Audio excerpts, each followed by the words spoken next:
Hey there, everybody. Pete Pardo here from Sea Tranquility. Welcome to another episode of the UK Connection. As always, my co-captains for this weekly show, Mr. Simon Bray and Mr. Steven Reid. What's happening, gentlemen? I'm looking forward to a brand new show on the UK. Excited. Yeah, excited. Excited. Brand new topic, right? So this, just so you guys know, we do listen to you and we do read your comments and we take your ideas into consideration from time to time. So this was an idea that came from a few folks who watch this show every week, and strangely enough, not a theme that we've ever really done on the channel. We've done similar type things, but we do ranking the albums, we do top 10 songs. Well, how about ranking the songs on classic albums? Why the fuck not, right? Sure, I'm open to just about anything here. So that opens up a unlimited amount of different albums. Yeah, limited, no, that would not work. Unlimited amount of albums that we can actually go and pick apart and rank the songs in the order that we like them. So that's what we're going to do. And today's the first episode. But before we get started on all that, it is beverage time. So Simon, I'm sure you have a delectable delight there ready to show us and pour and dive into. Well, I've already poured it because, let's peek behind the curtain. We've been talking for a while. I've got, you remember last week, a very long time ago, and we were talking to Greg from Cats in Space when I had that sour. So I think it was actually really nice, really very, very nice, that smoothie IPA. Well, I've gone back to being me, and I've got a dry Irish stout from the good people at the Garden Brewery and the Dogma Brewery. I think I've had before. Yeah, and as you can see, because this is the same glass as last week and it hasn't moved since. Yeah, I've had some of it already. That looks delightful. It does. It looks excellent, actually. Yes, it's very nice. I was looking disapproving because if that's sat there for a whole week, then that glass is not clean. A whole 7 days. That's the magic of television, right? Absolutely. There we go. So for my tipple, I wanted to say thank you to Neil Stoker, who goes under the name of Trophies247 on Twitter, who has very kindly organised for me to have an award-winning cider all the way from Somerset for this show. It's made by his son-in-law. Okay. And I've been sent 2 different varieties, but when you see the size of the bottle, I'm only partaking in one this evening. Wow. I mean, as we've alluded to, we've actually are recording 2 shows back to back. I may not see the end of this show. So this is from Rollins Cider, okay? And this is keeved cider. So keeving, I had to Google this, people, okay, is an artisan method for making naturally sweetened cider. Only cider apples are used, no sugar, no water, nothing else. You can tell it's blurb that I've copied here. The process prevents yeast from fully fermenting apple juice into cider, so some natural fruity sweetness remains. What I do know is that this is award-winning because Rollins Cider won silver at the Breakthrough Cider Awards in 2022. So my expectations are high. And the fact that I poured it just before we started, I'm already about a third of the way through it. I'll tell you, man, it's good. It's absolutely fantastic. This is really, really tasty. And I saw by the label it's a 2021 vintage. I saw that. Yes, 2021 vintage, bottle number 39 out of 285. Wow. Okay, so nice. There you go. This is excellent. I'm already looking forward to the second one. That will not be this evening, though. Another day. All right, so I've got from a very cool brewery in Poughkeepsie, New York, called Millhouse Brewing Company. I've got a cold one, and this is a German Kolsch style ale, 4.6%. It's a lovely beer. I've had this many, many times. I buy this every now and then. A great summer beer, and it's in one of these big cans. Yes, the Millhouse Brewery is actually just around the corner from the Chance Theater in Poughkeepsie, New York. So for all you folks coming to Sea Tranquility Fall Fest October 1st, the Millhouse Brewing Company is right around the corner, very close. And I've got, check out this glass, and this is courtesy of Dan Brown at the Warehouse, this Newcastle Werewolf glass. Do you remember the Newcastle Werewolf beer? Did you guys ever try that when it came out a bunch of years ago? I don't think they make it anymore. It was a really good amber ale that they had for a couple, like maybe 2 years or so. I liked it a lot back in the day when they had it, but they don't make it anymore. Had a cool werewolf on the label and everything like that. But yeah, this you say it's from Dan Brown. Yeah. What's that? You say it's from Dan Brown. Yes. Fucking shit. Why? Oh, come on. Really? Dan Brown? Da Vinci Code? No? Unreadable. Absolutely fucking unreadable. I'm just saying. Oh, not that Dan Brown, but yeah. Okay. Oh, different Dan I thought you were alluding to the fact that the Dan Brown from the Monsters Den, owner of the warehouse. Yes. See, I'm making my own conspiracy theory because that logo looks remarkably Newcastle Brown to me. Yes, absolutely. Well, cheers, gentlemen. Cheers. Cheers. If you're playing along with Sea of Tranquility UK Connection Bingo, we've had Poughkeepsie and the chance in New York. What could happen next? It's quite possible, right? You never know. You never know. There's recurring themes and what do they call breadcrumbs and what do you call them? Spoilers and all sorts of references to things, past, present, and future. Easter eggs. That's what I was thinking, Steven. Easter eggs. There are Easter eggs thrown on the show every single week. So if you watch every episode, none of it should be a surprise to you. But if you don't, if you miss some episodes and you hear us talking and laugh about some of these strange things we talk about, whether you know what you need to do. Click on that damn playlist for the UK Connection and go back and get caught up, right? That's all I got to say about that. So anyway, ranking the songs on classic albums, episode 1 is all about Helloween, Keeper of the Seven Keys, part 1. An album that I bought the day it came out, way back when. What was this, 1987? 6? I forget. 87, yes, that is right.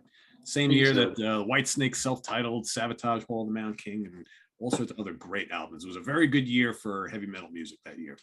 Yeah, look at that. So we've got 8 songs on here. One of them kind of doesn't really count as a song, but we're going to count them as a song. So how we're going to do this? What's that? 2. It's kind of 2 that two aren't really songs. Yeah, that is true. That is true. Yep, that is true. So really, there's 6 main songs and the 2 kind of little. I'm including all of them. Yeah. Yeah. We'll include all of them. So I realized about 20 seconds ago that we're supposed to rank them. I mean, the clue's really in the name, isn't it? Yes. You really should pay more attention. Shit. And I don't even have a pen on me. Well, it's Jeopardy time. You're going to have to play along on the hoof. Well, we make him go first, Peter. No, we won't. You go first. Well, I was going to say, since we're essentially there are 8 tracks, we can start at number 8 and we can each do 2 at a time. So we go through the whole thing a little bit quicker. That's kind of what we've been doing on like in the Prague seat and or the Hudson Valley Squares, just to make it go a little faster. So I'm happy to start off. If you guys want me to start off today, should we mix it up? Yes. Okay. All right. Yay. So my number 8. I'm going to, because, every time that I come across an album that has a track like this that leads off an album, I always go back to Simon, because Simon has been telling me for over a decade how much he, doesn't like these little intro things that a lot of bands put on their albums. And, 95% of the time I agree with Simon, and I'm going to agree with him here. Initiation is the kickoff track here. That's basically just a way to just, hi, we're here. We're going to give you the first real song in just 30 seconds or so, right? So Initiation is number 8, it's Throwaway. Number 7 is going to be Follow the Sign. So this album starts and ends with these kind of little throwaway pieces. Follow the Sign, you got Michael Kiske kind of like, follow the sign, whispering and whatnot. It's worthless. But the rest of the stuff in the middle, this is like a perfect example of that. You buy a sandwich and you're like, oh God, this bread is not fresh. It's too hard or whatever, but everything in the middle is awesome. That's this. So it's the sandwich that needs better bread, but the filling, the middle, all the meat and cheese and veggies inside are amazing and delicious. So Initiation, number 8, Follow the Sign, number 7. Simon, what do you got for? I flip those 2 round. Okay. Yeah. But, doesn't really matter, does it? What I would point out, though, is that this album, and I have been fairly vocal, maybe on social media, about saying this is not my favorite Helloween album. It's not even in my top 2, which says something. I know, says something about how awesome. When they're good, they're unbelievably awesome, really, really good. And when they're like, I don't know, unarmed after 25 years, they're fucking terrible. They've made some shit. Let's be honest. Am I right? You know I'm right, don't you? But this album is not just a great album. It's an important album. Oh, yeah. It's a template album. Yes. Yeah. So many bands were sat there going, oh, right, we'll have a shitty little fucking introduction that'll piss Simon off for the next 30, 40 years. Check. We'll have a ballad in the middle. Check. We'll do some speedy shit. Check. All right, we'll have a long song. Check. Okay. Yeah, I'm looking at you, Hammerfall. Yeah. Yes, I am. And you know I love you, don't you? But it's the album that set the template for a genre that important. And actually, I quite like Initiation because it's that little bit just between Initiation and I'm Alive, and I'm going to say more about that shortly. But yeah, they're not, like Steven says, kind of like not real songs, but the stuff in between, as Peter so correctly says, is just really, really good. Cool. So Keeper of the Seven Keys Part 1, the sandwich that needs better bread. This is why that we're not in the promotion game. What a way to describe a genuinely classic album. I'm with Simon. This may not quite be my favourite Helloween album. Is it in my top 2? I don't know, but we may find out one day.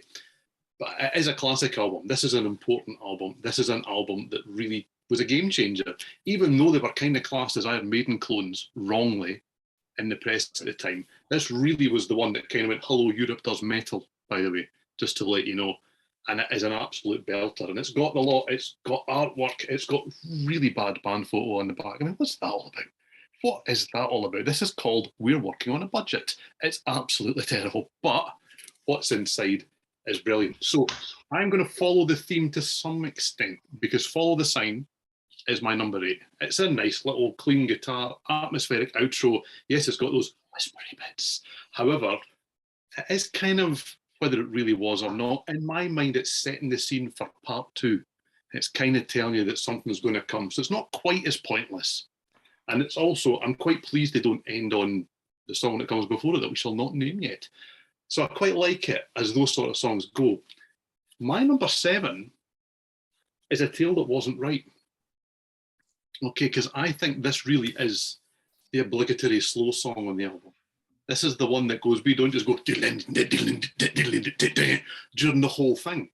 And it really feels like that to me. It's the only thing, including the intro and outro, that I kind of think, I mean, there isn't a skip button on one of these things, but if there was, I might. It's okay. It's about a minute too long. It's nearly 5 minutes long, and that's a minute too long for me.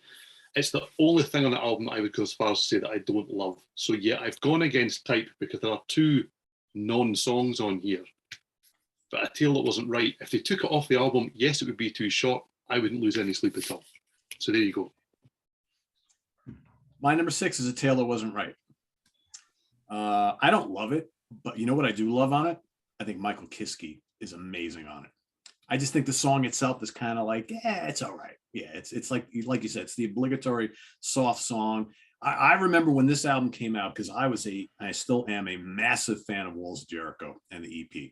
Yes. And, you know, there ain't no ballads on that album, right? So then, you know, when this album came out, I'm like, listen, I remember the first time I played this, I'm listening, like, oh, that's great. Bang, bang, bang, bang. And then that song comes up and I'm kind of like, yeah, don't know if I like that too much. But this new singer, he's amazing. And he is. I mean, Michael Kiske is one of the all-time greats. So I will, you know, not one of my favorites on here, obviously, because it's coming in number 6. It's easily my least favorite of the vocal tracks, but he is really good on it. So I'll give it that. My number 5, I'm going to go with a really catchy song, but again, not one of my favorites, A Little Time. Chorus is great. It's quirky. It's fun. It's fun Helloween. I think A Little Time also kind of foreshadows some of the songs that they would start doing on the next album, and certainly the 2 after that. It's kind of poppy. It's fun. It's, you know, happy-go-lucky Helloween, and there's nothing wrong with that. It's not my favorite kind of Helloween stuff, but a fun song. I know a lot of people love it, and live they always used to play it live, and it's a fun song. Not one of my favorites here, so that's my number 5. It's my number 6. Yep. It's fine. It's good. It's like it. It's not terrible. It's like really, really good, but it's not as good as some of the absolutely monumental shit that's turning up later. In my opinion, please, when you're in the comments, don't say things like your opinion, me, because that's annoying. This is my opinion. I could be wrong, but it's my actual opinion. I'm just saying, it's not obscene, it's not nonsensical. It's just the way I hear things. My 5 is A Tale That Wasn't Right. And I do like a nice ballad, and I think it's important to note that I don't know if anyone's seen Helloween recently. Stephen, yes, they've been in Scotland. I don't think anyone has. No, I don't think anyone in the world has, Simon. Nobody that I'm aware of has ever seen Helloween in recent times. It's not happened. It's not a thing. Nobody can. I'm not even sure they've toured. Do they still exist? No, probably not. Excellent. Well, if they did, and if they were doing their dream set list, it's still in there. Yeah. Okay. Roughly at the start of the encores, and it just kind of like cools thing down a bit before they do the "wee up we go again" thing. Yeah. Before the end, and it's fine. And Kiske is an absolutely awesome book. Awesome. And he was about 8 when he made this record as well, wasn't he? But it just goes to show you how well he has kept his look at him. I mean, what was he, 21 at the time? If that, I don't even remember. He's not even in a bar anywhere. Look at him. He looks about 12. Yeah. Look at him, honestly. But he's kept a remarkable, his voice is in remarkable shape after all these years, because he hasn't been out, relentlessly touring year in and year out. So, I mean, when I saw Helloween back in whatever it was, 2019 or so, the United tour, I was amazed at how good he sang. I mean, granted, you see him up on stage, I'm like, wait a second, that's Michael Kiske, because he doesn't look anything like himself anymore. But he was amazing. This guy's voice is still incredible, and that's why they can still sing that song. He can still sing. They can go out and play that, and he can sing it and nail it, right? Yeah. The reason that you didn't recognize him is because he's no longer wearing his mum's blouse. I mean, what is that all about? He never looked happy to be in the band, did he? Do you know that photo just says, but he sounded happy to be in the band. Look at him, it's like, smile, Michael. Yeah. There you go. Sorry. So, well, you two are going on and on about seeing them. I think anyone wants to do that. It's just something occasionally like to mention. Yeah, I may have noticed. Okay, so I'm going to go with Initiation next. Yes, it's the album intro. Yes, everyone does this, but they didn't back then. Simon is absolutely spot on. It was not a prerequisite back then. And it's also a good one. It's not one of these ones where like there's a keyboard guy that appears that isn't actually in the band and just goes for 2 or 3 minutes, and then the song goes somewhere else entirely. This genuinely leads in to the next song, and it's really, really good, and it builds it in. And as soon as it kicks in for what's coming next, I'm going to spoil it because Simon already mentioned that he's going to talk about it. I'm on board, so I kind of see it as part of what comes next on the album, and I let it off a little bit. So Initiation is a little higher on my list for that reason. After that, I'm going to go for Twilight of the Gods. It's a great song. It's a great song. It's a straight ahead, full tempo rock outburst. Is what it is. To me, it's maybe the song on the album that is most strongly linked to Walls of Jericho. And because of that, it doesn't necessarily fit with the feel of the album, but it's bloody good, so it really doesn't matter. I mean, the guitar melody that runs underneath everything that's going on is just absolutely brilliant. And I mean, it's going to be a theme, I'm sure, from the three of us. The guitars and the arrangements, but the communication between Kai Hansen and Michael Vikarth on the whole album, it's just fantastic. They're joined together, but there's lots of room. They step back and let the other guy play, then they come together. And I mean, here we go. I'm not even in the top half of this album yet, and it is blowing you away. Absolutely love it. It's a great song. Something has to sit near the bottom, and that is the only reason that Twilight of the Gods fits here, because I could listen to it all day long. It's fantastic stuff. Yep. Yeah, it's my number 4. Great song. I love how his vocals go like high and low. He's like all over the place, which is really good. And I like the fast pace of the song, because I think for me, that's what reminds me so much of the first album. Is it's just kind of relentless. It may not be quite as heavy as some of those tracks on the first album, but it's heavy enough, and it's definitely that kind of real melodic speed metal that this band does so well. So yeah, that's mine. It's got great guitar solos. I mean, this whole album is just littered with killer guitar work. These guys, it's a real shame. I mean, I know Kai wanted to go and do his own thing, and I get that, but it's a real shame that we didn't get many more albums together with these two guys. I know they're playing together again after all these years, but man, Kai and Michael together were a great twin guitar team. And I wish they would have made it last a little bit longer, but then we wouldn't have gotten Gamma Ray, right? So it's like, it's kind of a moot point. My number 3 is going to be it's got to be Future World. I mean, it's just a great fun song. I actually had it a little bit lower when I was first putting my list together, but I was like, Future World has got to be high up there. It's got a great chorus. It's a fun song. It's a different song. I think one of the reasons why I like this album so much is that they really took some chances here, because a good chunk of this album is very different than anything they did on Walls of Jericho or the EP. And it really worked, as opposed to other bands who take a big chance on a follow-up to a very groundbreaking album and fall flat on their face. With these guys, it really worked. I think Future World is very different from them. It has proven to be one of their, most popular songs all throughout the years. And it was never my favorite from the album, but it's definitely, up there. So Twilight of the Gods, number 4, Future World, number 3. They don't always play Future World, but they did last time I saw them. But let's move on. Yes. Yeah. 4? Yes. Hi, Steven. I would help and tell you, but I'm not inclined to this evening.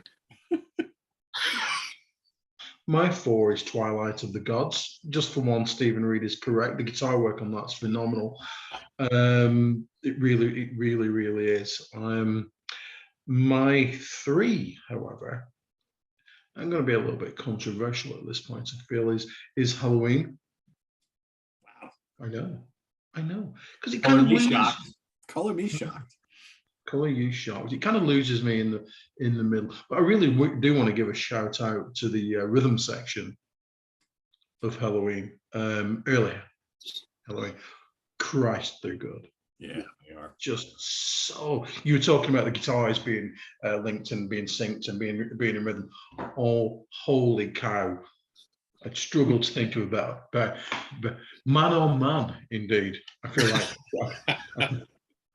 like I could pull one of those out. I'm going to massacre his name. The drums of Ingo Schwichtenberg are just wow. Yeah. But I think Marcus Grosskopf all the way through the album, he just propels everything all the way through. And you read about Helloween, you think, Kiske is a brilliant vocalist. The guitars are fantastic. But I think to use an Americanism, the MVP rhythm section. I love almost all of the song Helloween, but the middle section kind of meanders for me. A bit of judicious editing, but the album is only about 12 minutes long, isn't it? It's like the raining blood. It's like the raining blood of power metal, isn't it? You can listen to this and you've still got to go 23 hours of your day to do shit, haven't you? Even though that song is pretty long, but it's a controversial opinion, but it's one I'm going to stick with. Okay, it's all right. Yes, I did actually mean to look at when we started recording this show exactly what time, because at the point where we go beyond the runtime of the album, I was going, oh, we should maybe stop now, because there's a guarantee, I think it's only 36 minutes long or something like that, so there's pretty much a guarantee that we're going to go over, but there you go. So, yes, and ironically then, my next choice is A Little Time. So that's where I'm going next. I suppose the only issue here is that the chorus is maybe flogged to death on this song. I mean, especially at the end. I don't know quite how many times they do actually sing "A Little Time." I'm not sure. That's a lot. Yeah. It is a lot. But the journey to get there is worth it, though. And yeah, Simon is, as always, see, not just once or twice, as always, you are correct. I mean, the rhythm section here are ridiculous. But yet again, I mean, the guitars are just bonkers good. Absolutely bonkers good. I really like the almost operatic verses in this track. And it's worth mentioning that this was Michael Kieske's first composition for the band. So, because in He's Fresh In, this is really an excellent track to kind of go, you know, I'm not just here because I've got a fantastic voice. I can bring much more than that to it. And then there's the section that's got the howling guitars and the echoing vocals. Before that alarm clock kicks us back in. And as people know, I like these little things. I love those little bits on songs. It really, see, if it was never there, you wouldn't go, that song misses an alarm clock roundabout now. Yeah. But the fact that it is there, if you took it out, I would be devastated. When I think of that song, the first thing that always comes to mind is the alarm clock. Oh, there you go. And it has for 35 years, or whatever. And that's what makes it so clever, isn't it? Is it just a little idea in the studio or a conversation that they've had. When we spoke to Greg last week, that was one of the things I kind of asked about, because as a non-musician, you hear these things and you think, I mean, who the hell thought that the right thing to do there was an alarm clock or whatever it may be? And I just absolutely love these things. And it just hails at the top of the chorus. And it's just, I think it shows a real maturity in the band. As you mentioned, Peter, they could very easily have kind of gone, you know what, we've already made a name for ourselves. We're really getting spoken about here. Everyone's taking notice of what we're doing. Let's just go and do, I don't know, The Back Door of Jericho, something along the same lines, but basically the same. And they just didn't. This album's really different. And some people still say that the debut is where it's at, or the debut full-length album. I'm not necessarily going to argue against that, but this was so successful that it's difficult to, you know, stand against how good the move was that they made. So for me, after that, I'm going to go for I'm Alive. That's where I'm at. Okay. That's the way to introduce a new singer. Michael Kieske's voice is soaring and unmissable. Arguably, the verse is just a vehicle to get to the next chorus, to be quite honest. What a bloody chorus it is. I mean, it is literally the same two words repeated over and over, with the occasional, and it's not an occasional, I mean, what I've written in my notes, there are notes. Okay, I've written in my notes, whoa, that's what I've written. Like, there's lots of W's and O's and A's and H's, probably more than is legally allowed in one word. But that's not what he sings. He's whoa, it's all of this. It would have been very easy to have a really boring delivery on all that sort of nonsense. Because that's what it is, it's a bit nonsense. He's just filling in space and adding another texture and a colour, but it's really clever. And you listen out for it and you absolutely murder it when you sing along with it. And it's delivered with such conviction. And there's lots of little clever passages and sections in this song. And that's what makes this album, I think, as memorable as it is. So I'm Alive is my next choice. One of the, you know, take Initiation away, and I'm Alive is one of the great album openers of a heavy metal album in the 80s. I remember when this album first came out, I was like, wow, this is kind of like Helloween's answer to Where Eagles Dare from the Peace of Mind album by Iron Maiden, which is one of my favorite album openers of all time. And I love I'm Alive. So that's my number two. I think it's got, my two Huskies are playing here, so don't mind them. It's got killer vocals from Michael Kiske. You're absolutely spot on, Steven. It's like, you know, that's the way you introduce a new singer in a band, an unknown singer in your band. The guitar work is great. The drums are just killing it. If it wasn't for my number one, this would easily be my number one, because I think I'm trying to remember when we did way back when, I don't even remember who I did the show with, but we did a top 10 songs of Helloween. I think I'm Alive was a top 3 or 4, if I remember correctly. So it's just a great, great track. But my number one, I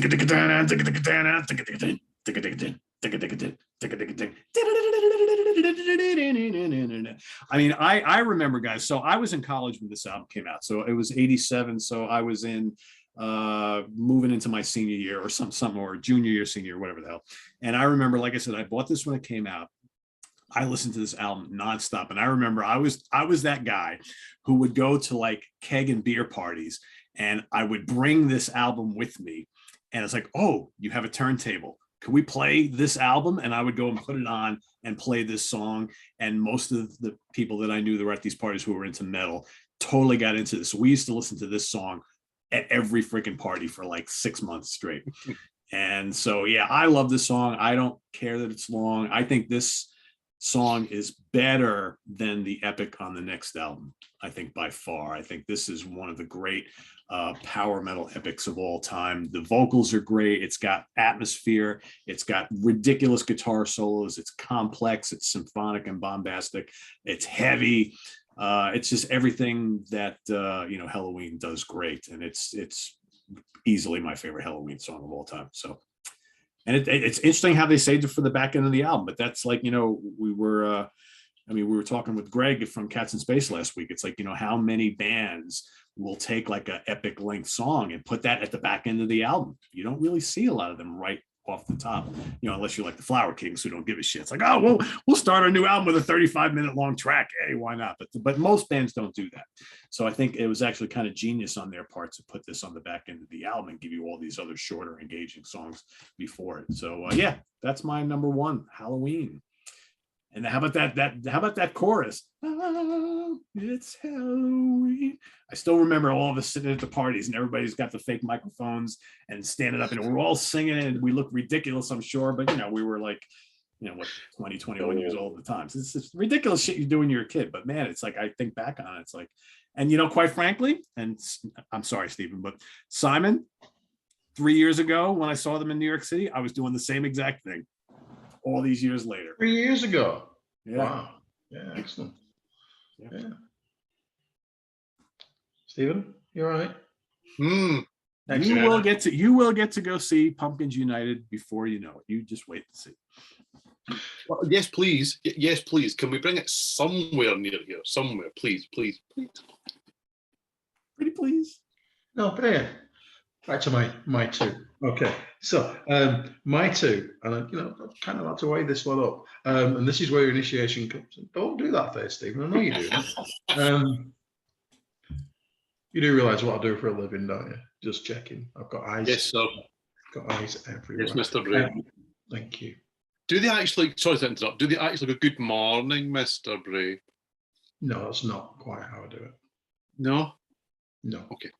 Morning, motherfuckers. That sort of thing. So, what's up, Mr. Bray? Really, there's a reason I don't work in a college anymore. Anyway,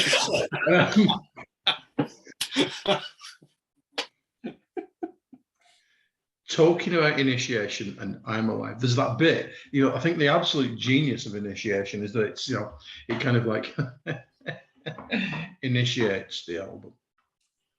But it's coming. And it's coming. And then there's that opening riff and you think, holy shit, this is awesome. Oh, yeah. And also, whoa, oh, I'm alive. Whoa, oh, I'm thinking I'm going with this one. I'm alive. It's what the young people call a tune, spelled CHOON. A tune. Very much a tune, isn't it? And not to be confused with whoa,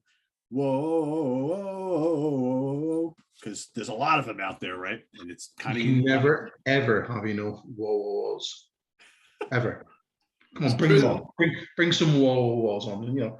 Just say, pick a song, any song, it will be improved with some whoas. Yeah, whoas. It's like putting salt on your food, right? Can always go for a little more whoas. Very much so. However, my favorite is Future World. I just love it. I really, one of the things that I do, because I'm very sad and lonely, whoever we're listening to or whatever we're talking about, I take something out for a little walk on a Saturday afternoon.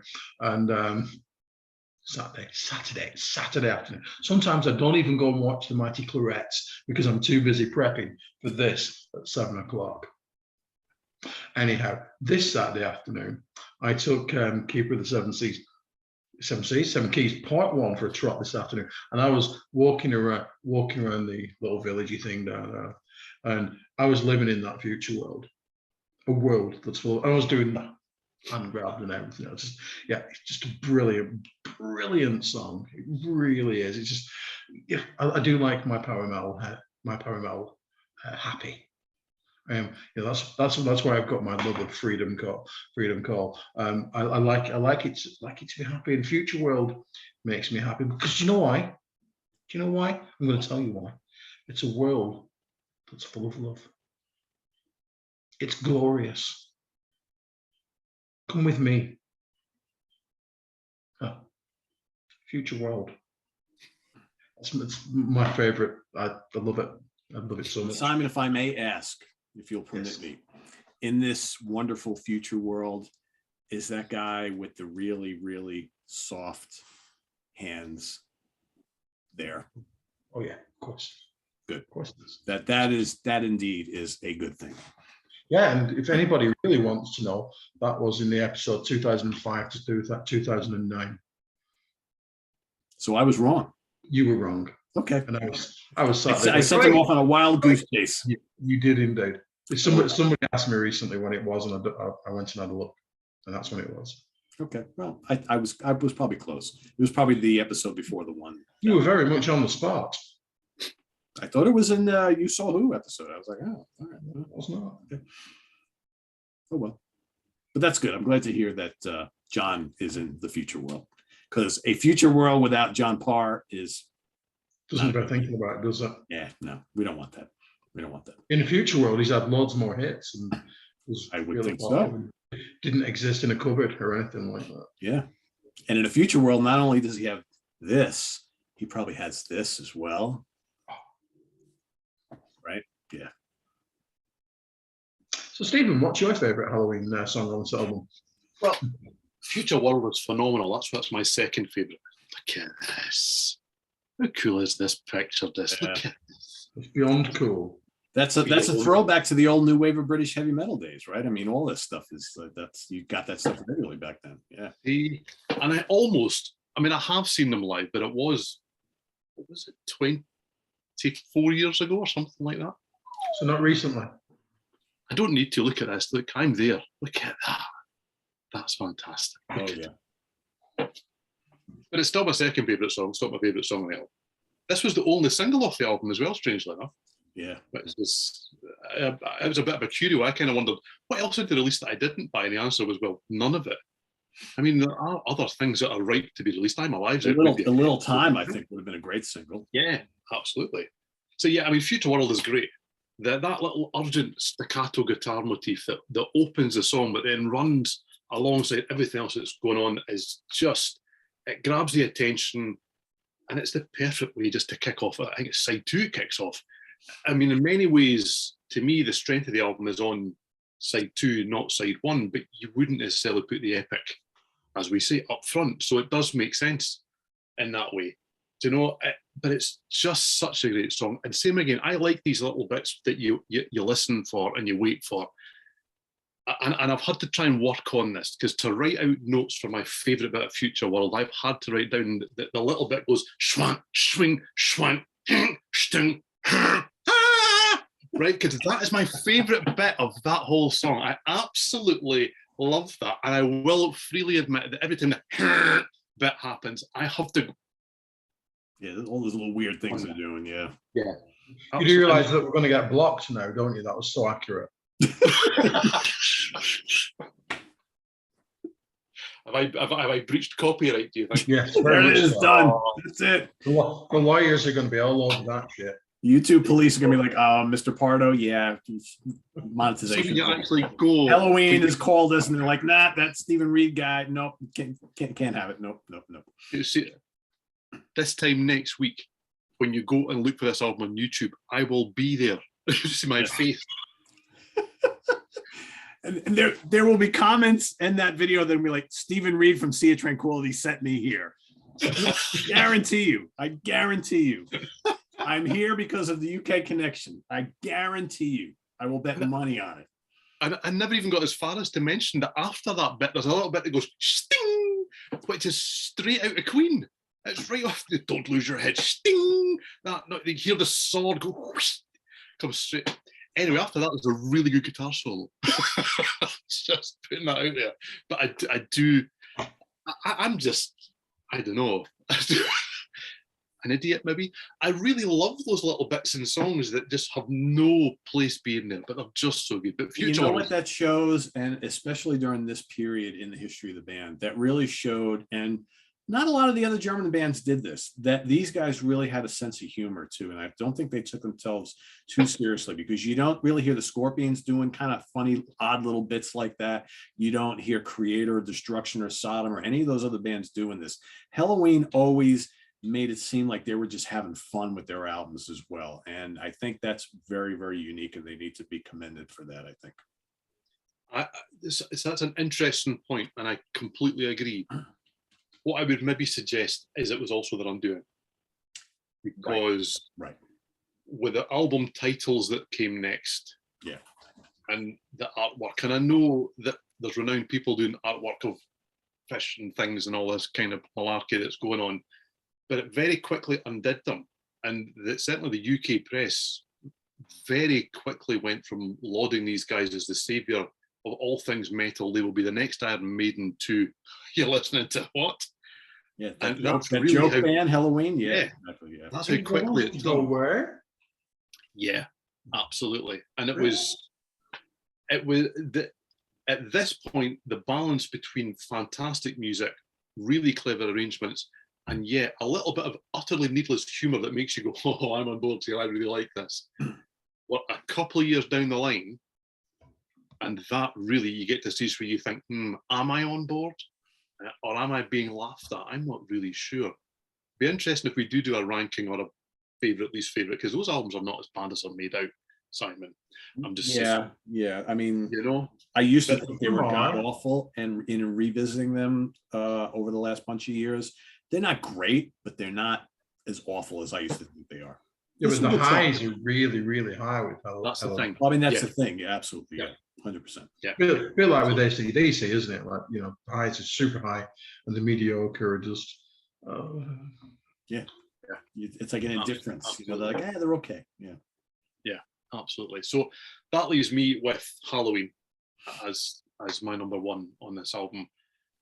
I mean, it's on an album of grand intros, it's got a grand intro, and it's such a cool riff, such a cool intro. Then you're straight into gang vocals, which I really love. They're kind of shouted as opposed to sung. The chorus is huge on this. And I mean, as you say, it's grandiose and over the top. Masquerade. Brilliant. So good. It also shows off Keith's. you know, somehow you mishear lyrics. Okay. I always, for a long time, thought that the opening to this song was "After eight, would you like to wipe a biscuit?" That's great. Yeah, I mean, we've all been guilty of mishearing lyrics. I'm guilty of that as well. Yeah, it's always isn't it great too when you finally figure out what the hell they were actually saying. You're like, oh, and then you can't stop yourself from singing it the old way that you always sang. Exactly. Right? Yes, very much so. Like, I don't care that that's what it really is. I'm going to sing it my way. Screw it. I still, yep. That's exactly how. Simon, now you've ruined me because I'm going to go listen to it. I'm like, after eight. I'm going to be like, I'm just incorporating it now. I mean, that to be fair, Simon, it rhymes perfectly, doesn't it? There you go. So I'd like to know where the biscuit medley goes after this. Biscuit confectionery conglomeration. But anyway, so. The serious point that I was making before we started talking about chocolate being wiped in strange places is that this song actually illustrates that Michael Kiske has got an amazing lower register. Yeah. The whole album seems to be about the fact that, I mean, and back at this stage, we have got Dickinson and Jeff Tate and various things all hitting the highs with the vocals. It's all about how long can you hold the note? How high can you hold the note? This song allows him to actually show that he's not just a showboat, who's very good at it. His mid-range warm voice is amazing. Yeah. Absolutely. And it completely changes this song. And a song of this length needs that. I think it needs that light and shade. And I mean, there are some whoppingly good guitar solos right through this song. It's just the back and forth. You all right there, Peter? You okay? I'm trying to take this out of the damn slipcase, and I'm remembering your rant from a year ago where you can't take these things out. How the fuck you get these things out of here? Oh, there we go. All right. Anyway, sorry. Seamless, absolutely seamless. Nobody noticed. It's okay. It's fine. You know. And I'm about to undo myself here, Simon, because I love this song. Absolutely love this song. However, for me, when I go and listen to this album, I let it finish, and then I immediately have to go and get the version from United Live in Madrid. That's got 2 singers, and it's got 3 guitarists, and it's got that lineup that I haven't been fortunate enough to see. Because watching Derris and Kiske, have you seen them? Epic, so epic, right? Yeah. Watching them, but the fun they're having. I mean, that had disaster written all over it. The fun they're having, they are egging each other on. The performance is just out of this world. And anyone that's a fan of this band or this type of music, I defy them to watch that clip and not have the hairs on the back of their neck rise up and not, yes, I will admit, wish I was there. Because it's just so damn good. And I love the version that's on this album, the original version, not the uncut one that you'll find on YouTube. You have to go find the full version if you really want the full effect of the song.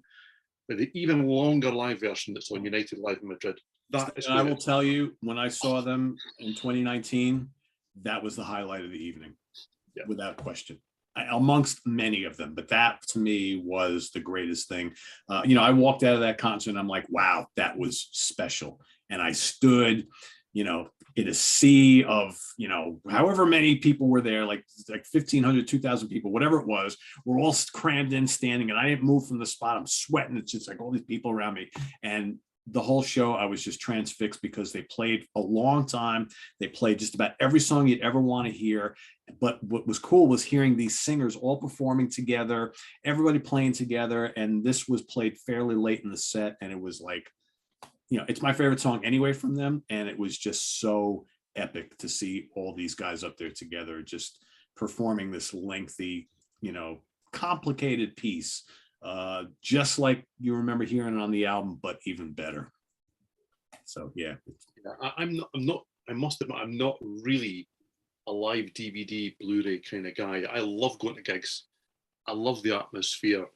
I love the memories that you take away. And then sometimes you do watch a show you've been at or listen to a show that you've been at, if you're lucky enough to have a copy of it, and think, wow, wasn't it so much better when I was there?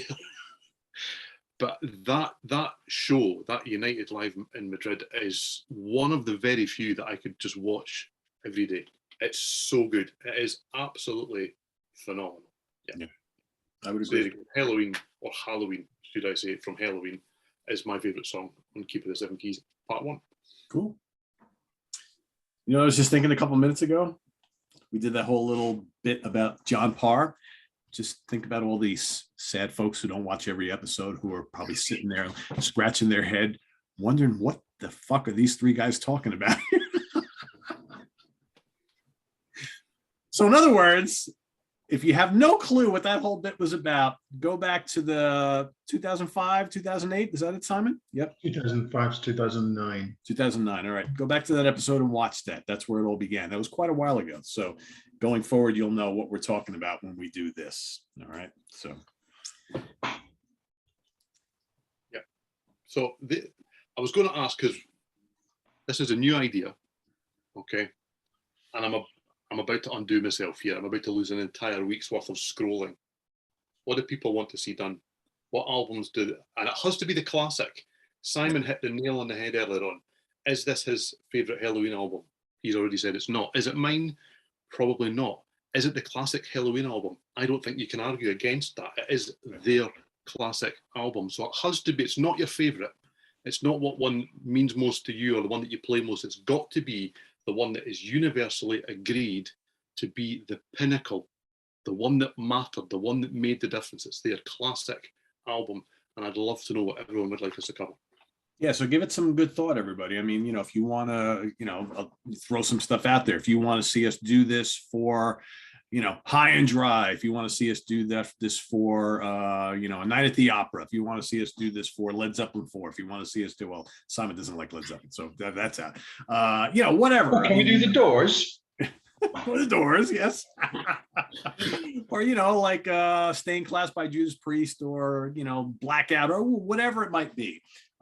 put your ideas down below, because what we're going to do is we're going to kind of put a list together on our end and start to, because we like to plan these things a little bit in advance, just so you know, these favorite and least favorite album shows that we do. We don't just every week say, what are we going to do this week? We actually have a list that we work off of, that we plan. You got to do that sort of thing here. So let us know. There's a lot of classic albums out here, but we're going to try and do albums that the three of us, from bands that the three of us at least like, right? That's kind of. And at some point, Simon might even look at the list. You might open that email at some point. Or he might not. Yeah. I was thinking that when you said that, Peter, you said, no, there's a list, and we plan this in advance, but we don't follow that list, and we change it every week. We do, but we do have a list, though. We do have a list. We do have a list. Yeah, we do have a list. Yeah, I mean, to Simon's credit, Simon does it. What are we doing in 15 minutes again? Or 10 minutes into a show. 10 minutes, yeah. And I'm guilty when we're doing the gig ones. I'm like, all right, it's a half hour from now. Let me go pull out my ticket stub book and pick out the ones, because I mean that's a little easier than doing this sort of thing. But yeah. So but we're going to do more of these because we like this idea, and quite frankly, this was a lot of fun. So, and we've never really done this on the channel before. So, ranking the songs on classic albums here on the UK Connection. We won't do it every week, but we'll intersperse it with the favorite and least favorite albums and all the other things that we do. So, thanks for watching, everybody. Visit us on the web at www.seatranquility.org. We're on Facebook. We're on YouTube. All the damn time. All together all the damn time, Simon. Oh, a fucking performing seal, for God's sake. Get it wrong every week. I don't even why you come to me. I just don't know. Just don't know why. Well, I stay quiet because it's my favourite moment of the whole show. We finished. So we'll see you all again next week with another episode of the UK Connection. For Simon Bray and Steven Reid, I am Pete Pardo. We're all empty. I think we need another one. So till next week, everybody. Take care. Have a good rest of the weekend. Bye-bye.